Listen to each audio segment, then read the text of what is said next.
I'm going to take you into unprecedented access to BC Coroners Service applications. So typically all the models and analysis I show, I actually show them to either other RCMP agencies or policing agencies or to the media.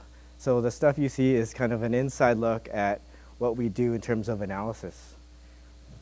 So just a quick background on what I've done throughout my career relating to the Coroner Service.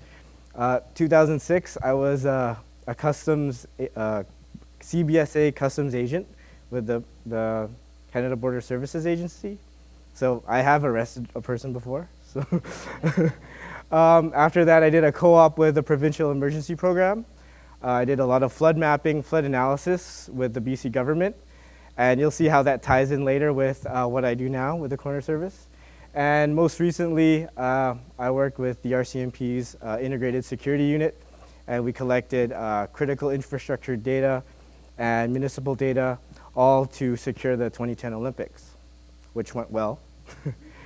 And that comes to 2012.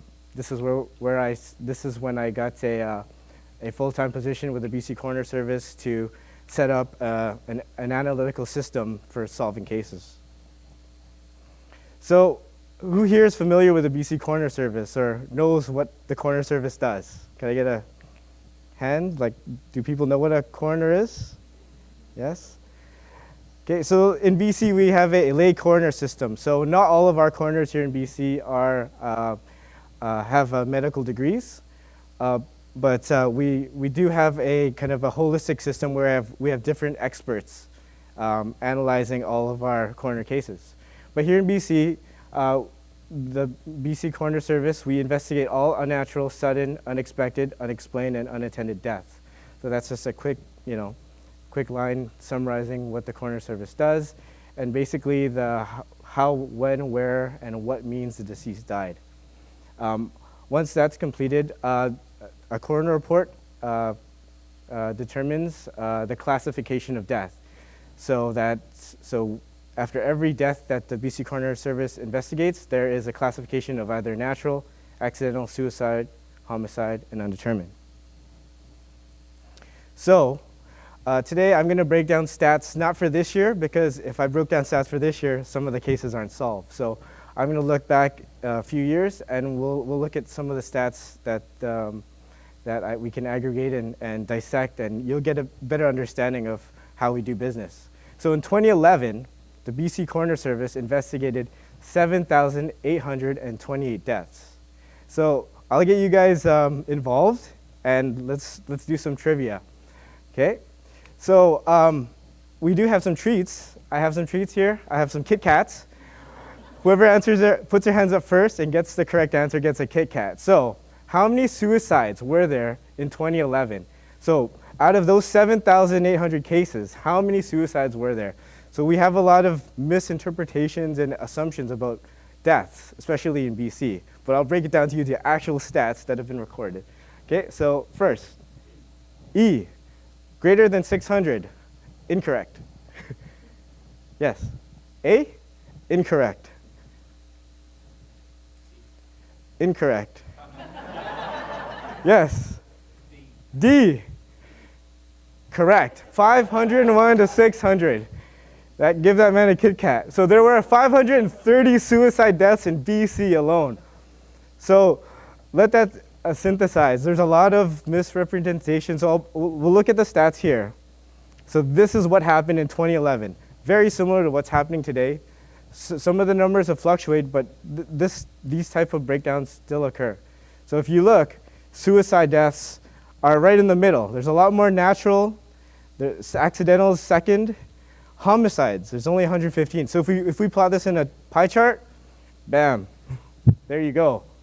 This is what you see on the front page of the Sun every day, homicides. So it's not proportional to what actually happens. There's a lot of accidental deaths, so 20%, so that's second. Undetermined, that's where there's not enough evidence to determine the cause of death there. Okay, so I work for the Identification and Disaster Response Unit. So we provide support, expertise in identification, disaster response, and business continuity planning. We actively investigate all historical human remains cases dating as far back as the 1960s, even the 1950s, anything that's not archaeological. So in terms of what I do, we provide a specialized support, and this aids in the identification process. So right now, we are currently investigating 186 active unidentified human remains cases. So these are all unsolved cases. We don't use the term cold case, but these are all unsolved cases. So 186 people that we have not been linked to anyone else in our inventory. So this is the makeup of our unit. We have one manager, one specialist, one identification specialist, me, the GIS analyst, and one data analyst. So I'll break down my role further into the presentation. So this is our team, and we look at 186 cases and compare them to various missing persons or archaeological cases in BC. So another breakdown, in 2010, the IDRU investigated 102 unidentified human remains cases. So as of right now, we have 186 cases that are active, but in 2010 alone, we received 102 cases to investigate. So of those cases, 73 were archaeological, 25 were identified, and 4 remain unidentified. So that added to the 186. So luckily today we did not get any cases, so thus I'm here. But had I been, most likely a lot of our cases are either archaeological or non-human. So if you've heard of hoaxes, there are some people in BC that put seal bones into shoes. Those have to be investigated. Just an average person wouldn't be able to tell if it was seal bone or human bone. We do have experts. We do contract out anthropologists. We have he or she look at the bones and assess whether that is archaeological or not, or human or non-human. So this is a tax burden on the taxpayers of BC, because we need to follow up and confirm whether the case is either archaeological, non-human, and we it could be human as well, right? So we don't know until we investigate. So those are the problems, and that's just part of the job. So 102 difficult cases to solve in a year, and depending on the season, there are some peaks. So I'll show you the trends later on in this presentation. Okay, so here are some key milestones within the BC Coroners Service. So in 2006, we developed the very first missing person DNA database. So we're actually the only province in Canada with a DNA database. So if you've been following the news, the Prime Minister's office actually approved a national DNA database, and that project is moving forward along with us as a partner to get that underway.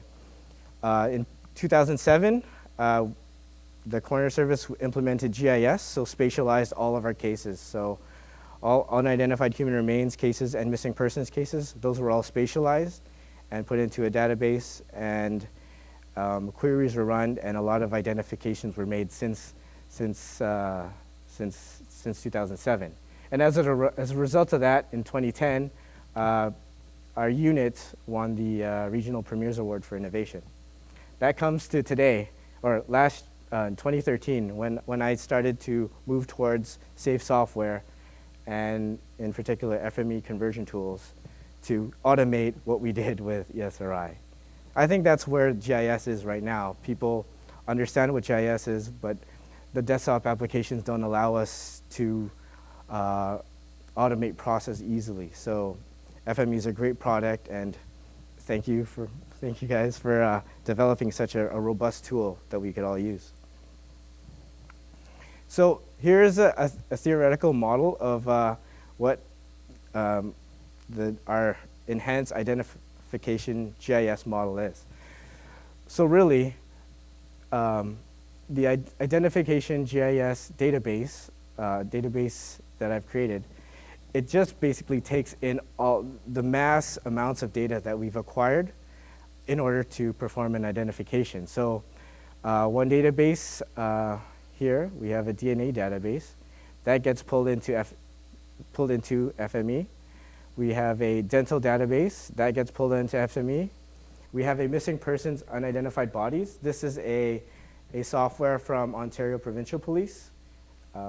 They lent us this software, and they still use it today. But it's a database that enables wildcard searches and comparisons between cases.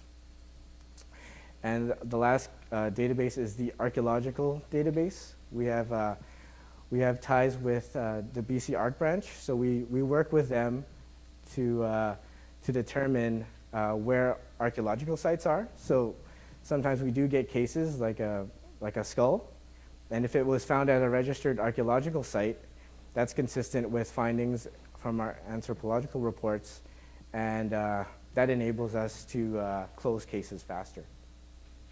So all of that is pulled into FME, and the Identification GIS database runs these weekly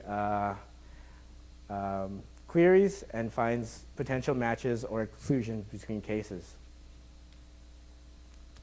So here's just a technological breakdown. So the database that we pull from are SQL Server and Access. The Ontario database we have is Access-based. Conversion's done obviously by FME, that's why I'm here. And the outputs are either KML or geodatabase. Geodatabase is used for the analysis. KML is for kind of quick referencing and querying, just a graphical representation. Okay, so I went over some of this, but the main thing from this Identification GIS model, it enables spatial and tabular queries for case comparisons. So the whole reason why GIS is with the BC Coroners Service is with the missing feet, those found feet that were washing up on BC shores. And it was difficult for investigators to find ties between cases. So at the time, cases were really compared one-to-one. So you have one hard copy case, and you'd compare that to another hard copy case. You'd review the descriptors. So now with this Identification GIS model, we can go through our entire database of 186 unidentified human remains cases and compare that to one missing person, and vice versa. We have 500 missing persons. We can compare that to one unidentified human remains case. Is this too? Are you guys following me? Let me know if there's too much jargon. My jargon level will start getting higher as I go.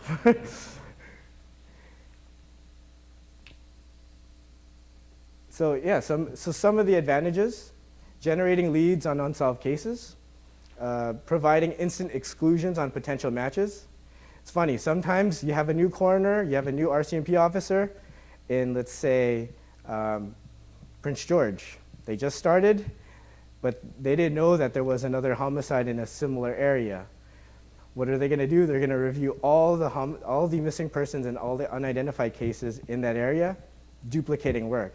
What we do at the Coroner Service, we have a thing called the Exclusion Matrix that tracks all of the previous exclusions, so you don't have to look at that association again. So it saves time. Okay. And I already alluded to this. Enables one-to-many comparisons. So this is the big thing. So comparing missing persons to unidentified human remains, and a one-to-many comparison. So in a database, one-to-many relationships, it's actually applicable here. Here's a graphic representation of all the cases I deal with on a daily basis. These are all active cases. 1,600 cases right here. We have 11, the yellow dots. These are ones our unit has solved. But here in Prince George, see this solved one? It could be associated to another human remains case that was also found in that area. The fact that we've tracked it, we've got that person's information, and we've got that person's DNA. We just need to find a donor for the missing person and do that comparison. These blue and green dots, these are missing persons cases. The blue dots here are missing person cases under the jurisdiction of the RCMP. So those are their cases, but we need their cases to solve our cases, which are the red dots. So the red dots are the unidentified human remains. So all this right here is my workload. Any of these cases can be associated to any of these cases at any given day. So we right now have probably over 60 active potential identifications on any given, and basically technology and time and work prevent us from making those identifications happen quickly, but they will happen eventually. So here's the final breakdown of our key descriptors. So my massive model, I just zoomed into the very end here, but yeah, basically here are all the key descriptors that are tracked in the file geodatabase. And to break it down, to make it more simple, key descriptors that we track in the geodatabase are spatial descriptors, so location, temporal, last seen alive dates, found dates, so when a remains was found, when a missing person was last seen, circumstantial descriptors, such as radiographs, dental charts, what the person was wearing. Racial affinity, this one is basically broke down into three. So all of us here are either broken down into three races or mixed. So Caucasian, Mongoloid, or Negroid. That's it. So we either fit into 1, 2, 3, or just one. So, and to determine racial affinity, we get an anthropologist to review the skeletal elements of an unidentified human remains case. Biological, height, weight, age, and genetic. We have Y chromosome, short tandem repeats, mitochondrial DNA, nuclear DNA. I won't get into DNA, but there are 3 types, and there are many challenges. So DNA does not solve all, but it gives us good indication of what we need to collect from people. So usually we have a human remains case and a missing person. We need to find who a donor is for the missing person. Since that person is missing, we can't get their DNA. Okay, so here's an application of missing hiker. So hikers would travel up to 18 kilometers in a temperate mountainous area. So this is some research we did internally, and it validated some of the queries we've run. So here we have here's a result. Here we have a missing person and an unidentified human remains case. So here's a body that was found, and here's a young male hiker that was missing about two months before the body was found. So the distance between the two are 7 kilometers, and that fit within the spatial query that was run for this missing person. And of course, the query we did was we were looking for males and that were hikers, and we ran the DNA on the body found, and that was also a male, and it was consistent. A second example, a cranium. A cranium was found, so we also look at scavenging and taphonomy for remains. We want to know how far coyotes or scavengers will take remains. So according to some research we did, 3.2 kilometers for haggling in forest areas. And that was consistent with the case that was, we ran a spatial query 3 kilometers from where an identification was found, a BCID of a missing elderly female, and that was consistent with a cranium that was found 1 month later. Okay, so we also, the Identification Disaster Response Unit, we also track cases that we've solved that are incomplete. So these are called identified partial remains. And these are important to track because they're gonna come back as other cases. So here we have identified cases here, and here's a new unidentified human remains case. And we also have a skeletal inventory for all of our cases that have been previously identified, and here we only have a mandible. So if we look at these other cases, this case here has been identified. We have DNA for that, and mandible is not present. It's spatially consistent because it's so close, and circumstantially consistent because the composition's quite similar, and this case is missing a mandible, so it's pretty logical. Okay, so that was positively ID'd by DNA. So this is, this stuff wouldn't have happened in 2006 when we didn't have our GIS system set up.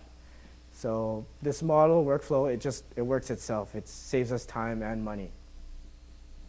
So question time. You guys are getting hungry, maybe a little bit sleepy. Okay, so you guys heard of the feet that washed up on the shores of BC. So between 2007 and 2012, 10 found feet have washed up on BC shores. How many have been identified? I made it hard. It's like A to E. A. 1. Wow. You think lowly of us, but okay. That's incorrect. E. Incorrect. D. Who said D? D is correct. Okay, so D is correct. Today we have solved 8 of the 10 feet linked into 6 missing persons. And 1 individual still remains unidentified. You guys are going to Science World. Maybe you'll help me out. So here it is. This is the last individual that hasn't been unidentified. That remains unidentified. So his left foot and right foot is right here in Falls Creek, right next to the casino, under the Canby Bridge. We haven't solved that. We've looked coast to coast. Maybe we're missing a missing person. I don't know. But we've looked at thousands of DNA profiles, thousands of missing persons. We've gone to the States, still unidentified. So this bothers me, as you can tell. I've worked a lot on it, but everything else has been solved. So the found feet in Gabriola Island, Leskidi Island, these have been identified, and they're all consistent with either Asian or Middle East Asians jumping from bridges. So that's the consistent pattern we see. Found feet, bodies decomposing at the bottom of the Fraser River, and the foot naturally disarticulates because of fish scavenging, and the body the foot is buoyant and it just floats, up to 60 to 70 kilometers all the way down the Fraser, just like a cannon in the Fraser River. But with this one case here, let's see. Yeah, so here are all the foot 1 to 10. They're all here. So they've all been linked. So these 2 feet here, they're a Crosby shoe, a Walmart brand. And the feet were found in 2011. Oh, let's zoom into that. Yeah, 2011, and the right foot was found in 2012. They're the same serial number, and we did research with Walmart. The production date was July 2010. So the missing person, missing before July 2010. So yeah, all these other cases here have been solved. So we're also reaching out to the public. We're working closely with VPD. So have any of you heard of Canada's Missing.ca? Oh, the RCMP needs to market this thing. All missing persons and unidentified human remains, they are uploaded to this website. It's our national website, Missing Persons Registry. The fact that you guys don't know it, it's kind of brutal for us, because the more people know about it, the more people will be identified. So I work with the RCMP and VPD to upload these profiles. So here it is. Here's that foot. And we take leads very seriously. We know when one's bad right away, but if it's a really good lead, and there's a lot of circumstances that are aligned with a potential ID, of course, we'll talk to the missing person's family, and we'll expedite the DNA process. Okay. So success stories. So the IDRU's unidentified human remains inventory has decreased at a steady 6% rate since January 2013. So as of today, we had 186. We started with 197. So this is our downward trend. It's funny. Christmas dinner is the peak here. So, so yeah. So as of this month or in March, we're right here. So these are the sources. Thank you. We have time for questions. Thank you very much, Randy.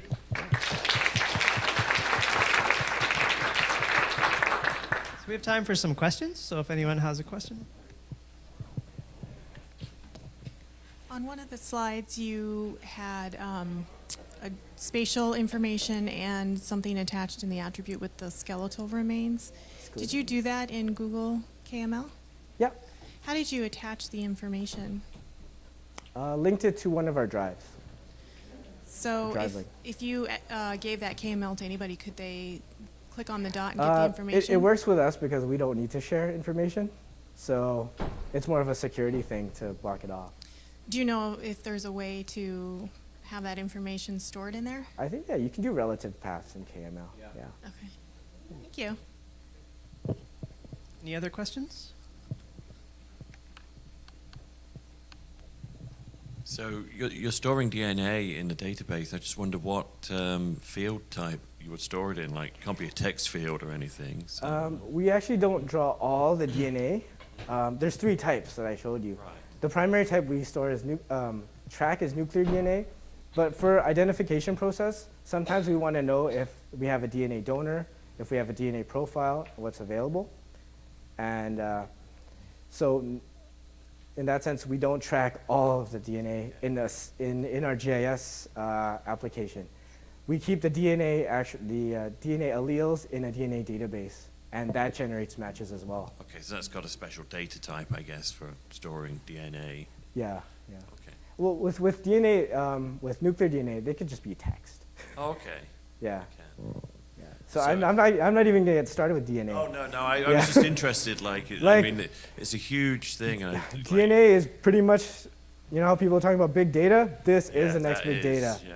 Right now, DNA is like here. DNA is going to be like this in maybe 10 years, and it's going to do just so much more that I can't even think of what the future holds. So a DNA matcher transformer, would that help? It would. It's just the connection between FME and DNA is just not there yet. I've just only just started. But I'll try bug our developers.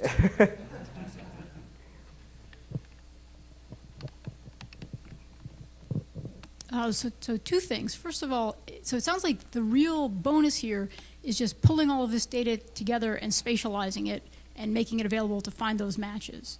I mean, that's really what's giving you that 6% decrease. Sort of better data use. It's basically time saving, yeah. Like doing a lot. It's just so much data and so much specific details. If I miss one height, I miss one identification.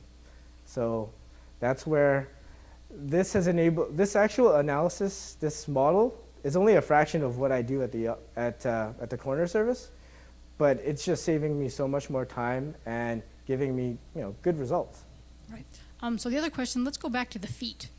I'm from the States, so we didn't hear the feet discussion so much. Let's go back to the feet. So the rest of the body stays where it falls or where it ends up on the bottom, but the feet are disconnected because you said the flora and fauna down there disconnected, but the foot is in the shoe. So when you find the shoe, it has the foot bones are all still in there. Yeah. So the shoe is actually a really valuable thing for you, that it sort of packages up the foot. The shoe and sock keep the bone well preserved. And all together. Yeah. So that's another advantage of having the shoe. Not only do you have the distribution date, you also have it well preserved in sock, and it's been in the water. So it's great for identification, bad for dental, though, dental comparisons. Because you don't have mouth. Thank you very much. Yeah, we've actually had people ask us, did you do dental on that foot? And like, you can't. You don't need the missing person's dental information. I believe that's all the time we have for this morning, so please join us for lunch.